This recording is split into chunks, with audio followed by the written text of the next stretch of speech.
1841 cas d'accidents de circulation pour l'année 2014. C'est le bilan adressé par la police de circulation routière qui annonçait par la même occasion la fin de la courtoisie routière au Katanga. L'ivresse au volant et l'excès de vitesse sont les causes majeures des accidents à Lubumbashi.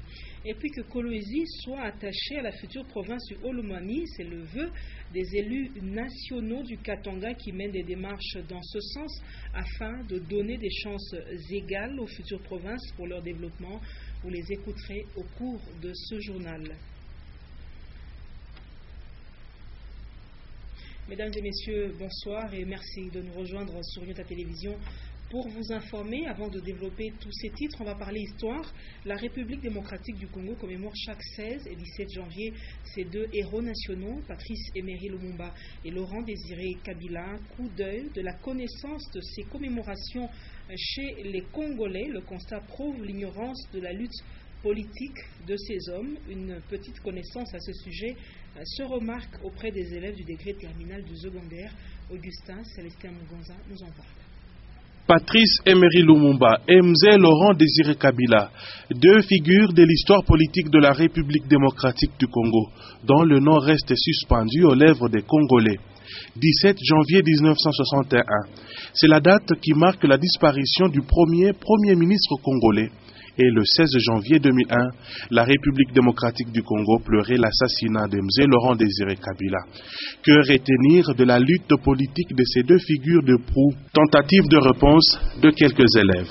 La date du 16 janvier, le monde entier est en train de commémorer la mort du feu Laurent Désiré Kabila. Et le 17 aussi, c'est la mort du feu Emery Patrice Emery Lumumba. Le Premier ministre, il a été assassiné pour l'indépendance de notre pays. Cela est resté dans nos mémoires. Nous nous rappelons de lui à chaque fois parce que c'est un exemple du vrai sens du patriotisme.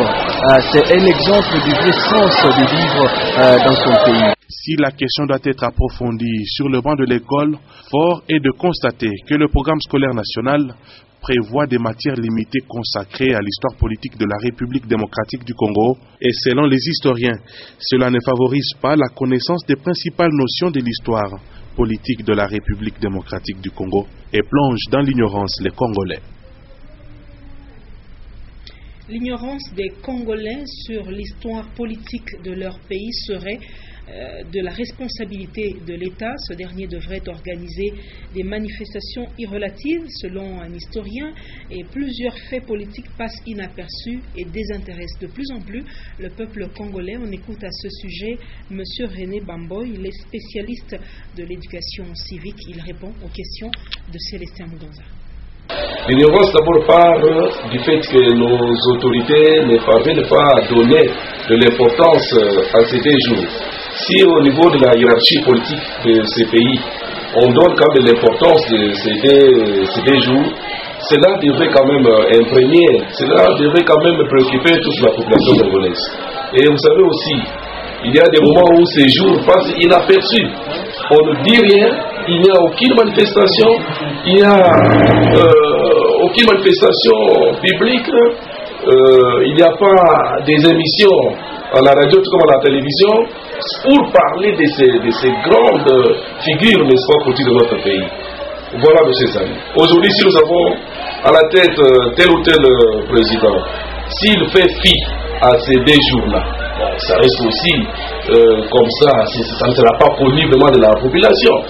Une façon, il y a aussi une possibilité de contourner. Contourner, ça veut dire quoi? D'abord, donner de l'importance au cours des civismes. Ces cours ne peuvent pas être cotés sur 10. Vous voyez que même nos enfants négligent cela.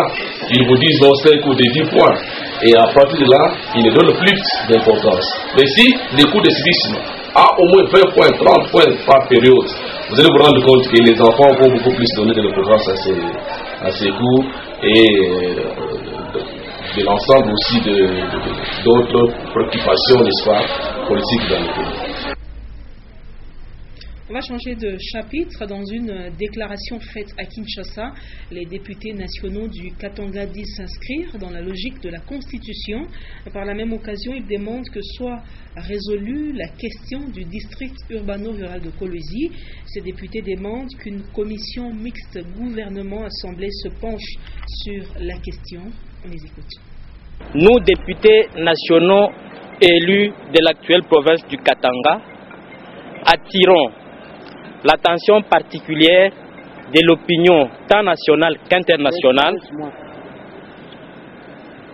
sur les conséquences à la fois politiques, économiques, sociales et culturelles que la province du Katanga et pourtant tout le pays peuvent connaître à la suite de la mise en œuvre de la loi portant limite des provinces sans avoir au préalable résolu le contentieux du district urbano-rural de Kolwezi.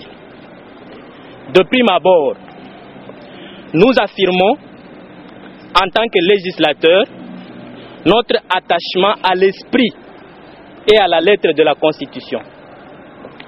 En effet, une loi est faite pour résoudre les problèmes et non pour en créer d'autres.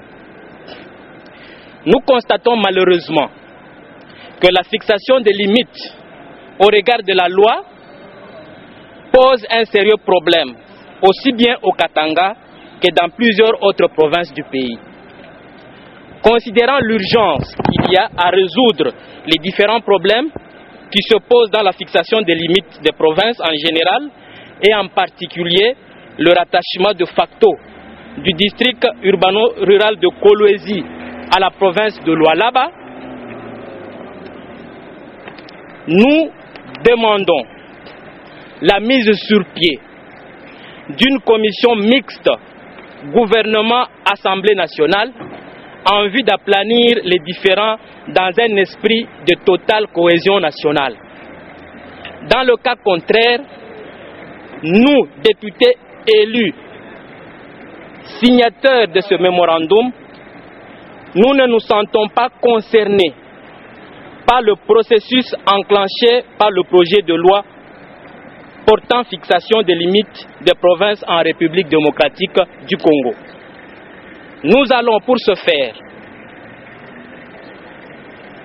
enclencher, utiliser tous les mécanismes constitutionnels pour faire entendre la voix de la majorité du peuple katangais qui nous a élus.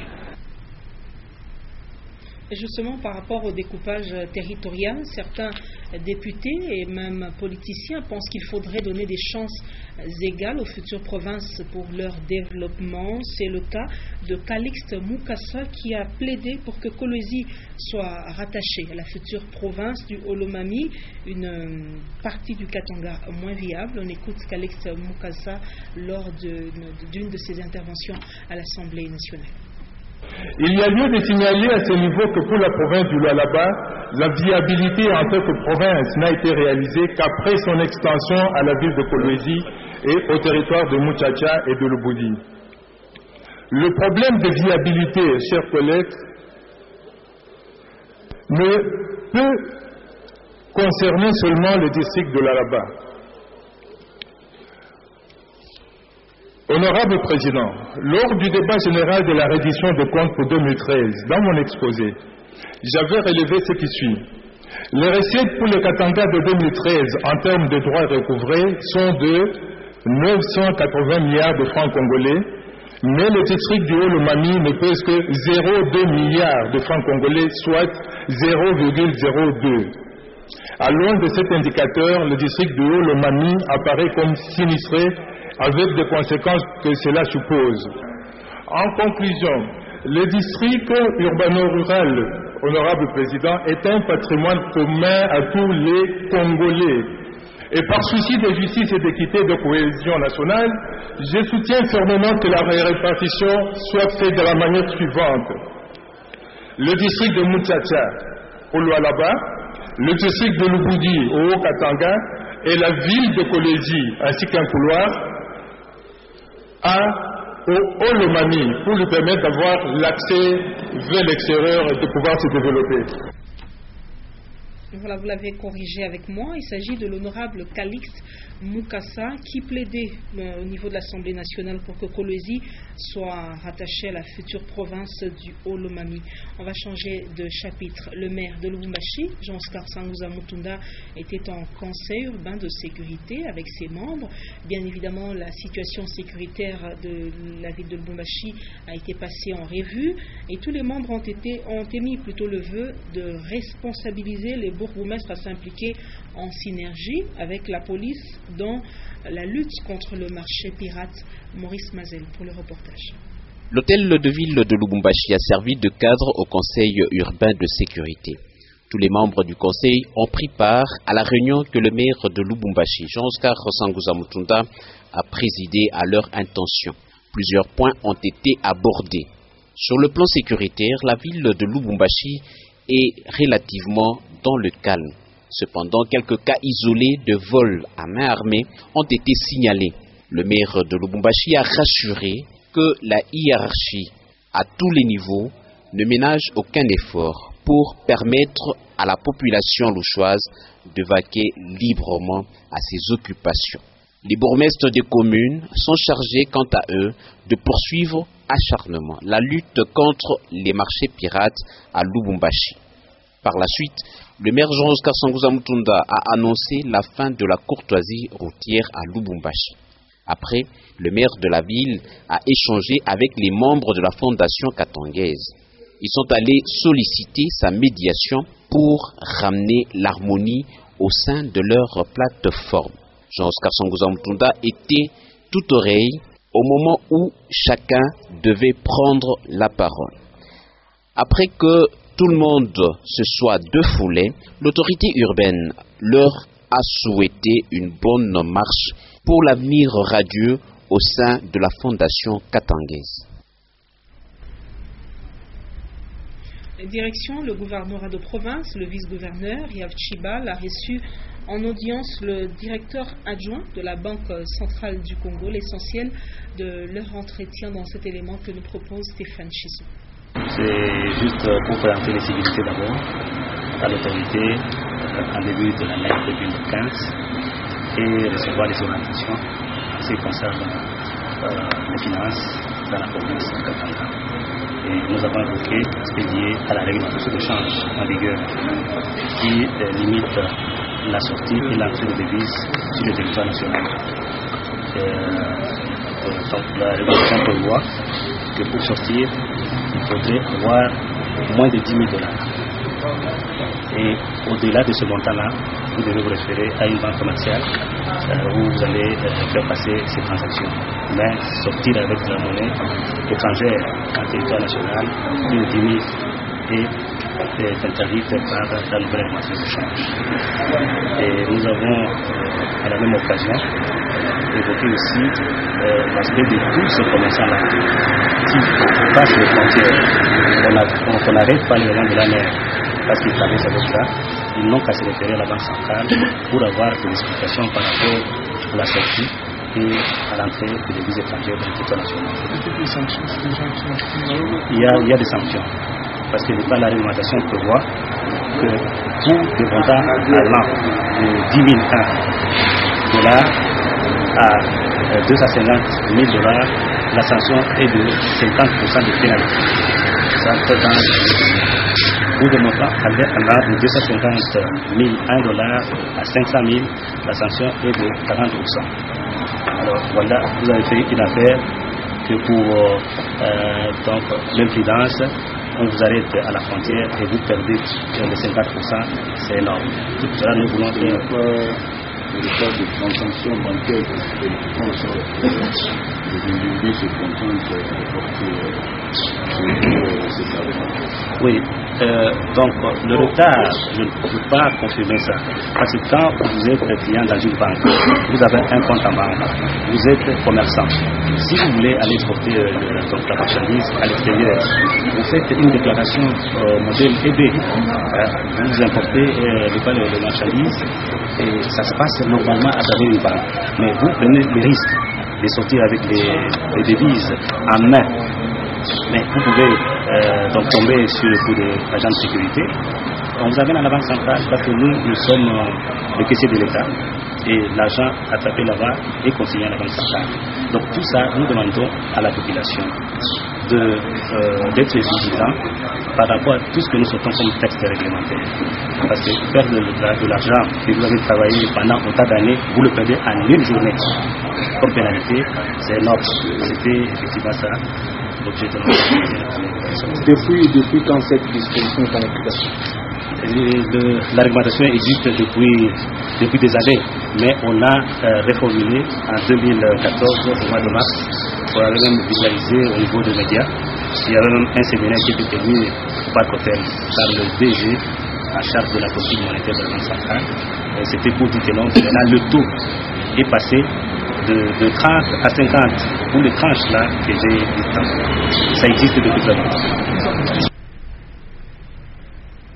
Les chauffeurs de l'axe Kasenga, Kasangiri et Kimbembe ont une semaine pour essayer d'assainir leur parking et l'entrée du marché rail. Des flaques d'eau et la boue couvrent la voie et rend difficile la circulation des personnes.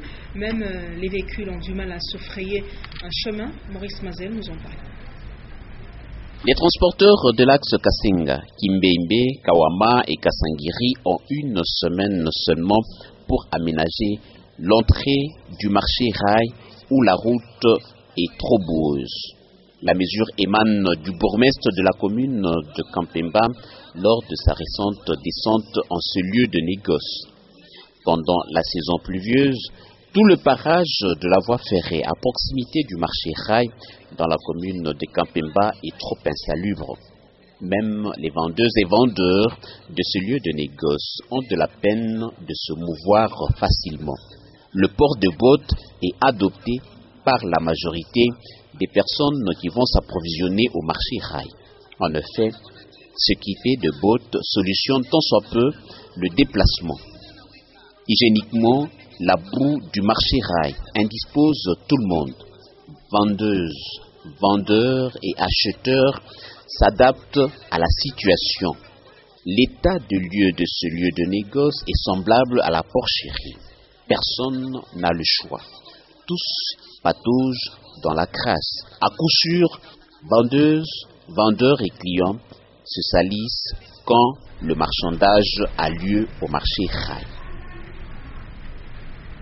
Et coup d'œil sur le transport en commun sur les lignes Kakanda, Fungurume et Kakanda Likasi via Luambo. Le transport se fait par moto et par véhicule, mais les automobilistes estiment que les motards ne leur facilitent pas la tâche parce qu'ils prennent les clients à vil prix. Un tout petit problème de concurrence de ce côté-là.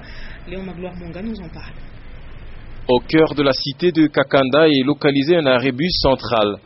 Véhicules et motos sont garés ici pour plusieurs destinations. Si les uns partent vers Fungurume, les autres empruntent la route de Luambo et Kambove jusqu'à Likasi. Et les prix de transport varient selon les distances et les destinations. D'ici Fungurume, nous faisons payer 2500 francs à environ 40 km. D'ici Likasi, c'est 3000 francs. Mais les automobilistes de Kakanda ne supportent pas la concurrence qu'ils qualifient de déloyale leur imposée par les motards qui font le même travail qu'eux. On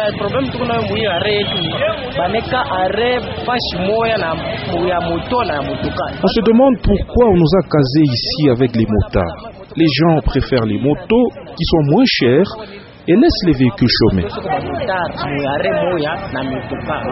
Et parmi les difficultés relevées par les mêmes transporteurs, la rareté de la clientèle entre 9h et 15h, mais la route empruntée pour toutes ces courses est assez praticable.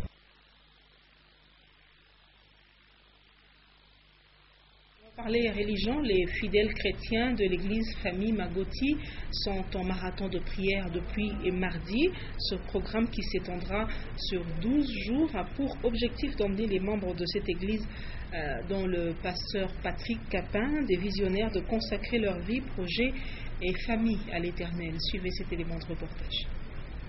Les portes seront toujours ouvertes le jour et la nuit. C'est sous ce thème qu'est placé le marathon de 12 jours de prière à l'église Famille Magoti, ouvert mardi 14 janvier. Les 12 jours de prière correspondent aux 12 mois de l'année.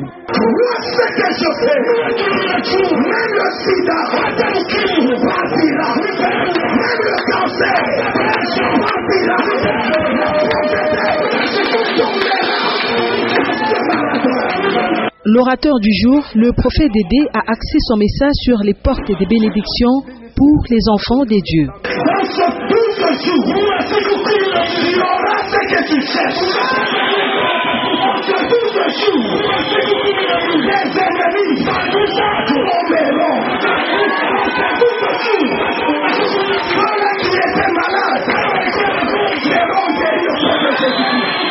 Dans ce bout de jour, tu marcheras et tu feras de grandes choses. Laisse-moi te dire, tu seras une excellente maman. Tu seras un excellent papa.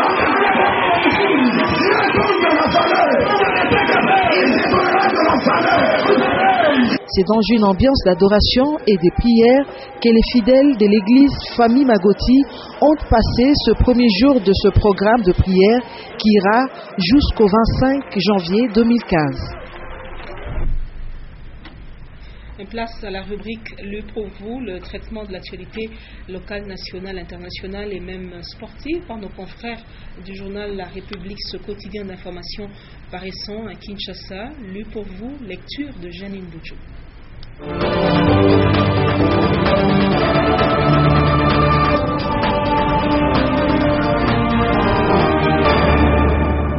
Plénière agitée à l'Assemblée nationale. Malgré les boycotts de l'opposition, la loi électorale déclarée recevable. Katanga. Gabriel Kyungu initie une pétition contre les découpages territoriaux. Déclaration sur Radio Okapi. Freddy Matungulu, candidat à la présidentielle 2016. En sport, Cannes 2015, courbe ascendante pour les léopards avant le coup d'envoi. Mesdames et messieurs, bienvenue à ce nouveau numéro de Lu pour vous. La 4e page du 764e numéro du quotidien d'information La République, titre à la page 4, plénière agitée à l'Assemblée nationale, malgré le boycott de l'opposition, la loi électorale déclarée recevable. L'examen du projet de loi controversé modifiant l'actuelle législation électorale en République démocratique du Congo a débuté lundi 12 janvier après-midi au Palais du Peuple dans une ambiance houleuse. S'est terminé en faveur de la majorité présidentielle qui a déclaré les projets recevables et a envoyé pour examen à la commission politique administrative de la Chambre basse du Parlement. En effet, une bonne partie de cette plénière s'est déroulée sous les sifflets des députés de l'opposition, obligeant le président de l'Assemblée nationale à faire passer le message en lingala à l'intention de la population qui suivait le débat sur la télévision nationale. À la même page, on peut lire Katanga. Gabriel Kyungu initie une pétition contre les découpages territoriaux. Le Katanga continue à dire non au découpage territorial et à cet effet, l'Union nationale des fédéralistes du Congo a déjà initié une pétition pour contrer la mise en application de ce projet, a déclaré lundi 12 janvier Gabriel Kyungu Akumwanza, président national de ce parti et président de l'Assemblée provinciale du Katanga. La Constitution prévoit plus de 100 000 signatures, mais nous sommes prêts à recueillir jusqu'à 5 millions, a-t-il ajouté, faisant allusion à l'article 218 de la Constitution qui permet à 100 000 Congolais d'obtenir une révision de la Constitution en initiant une pétition adressée à l'une des deux chambres du Parlement. Déclaration sur Radio Okapi. Freddy Matungulu, candidat à la présidentielle.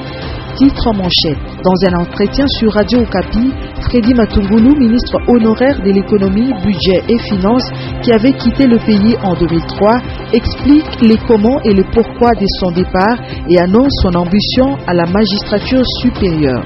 Concernant la prochaine présidentielle, il dit avoir eu beaucoup de questions de la part des compatriotes sur ces sujets, beaucoup d'encouragements. Aussi, ces encouragements sont désormais si pressants que pour une fois, il souhaite réfléchir très sérieusement. Et en sport, le confrère titre à la page 11, Cannes 2015, la courbe ascendante pour les léopards avant le coup d'envoi. Les léopards de la République démocratique du Congo entrent en compétition de la Cannes 2015 ce dimanche 18 janvier. De leur stage bloqué au Cameroun, l'on retient que le poulain de Florent Ibenge, ont livré 3 matchs avec un bilan de 2 victoires et 1 nul. Mayonde Kolongo conclut: quoi qu'il en soit, le capitaine Youssouf Moulumbu et ses coéquipiers ne rendent pas en victime expiatoire en Guinée équatoriale. C'est au quart des finales et plus loin encore que les Léopards peuvent croiser les équipes plus homogènes, capables de les nuire. Fin de celui pour vous et merci de l'avoir suivi.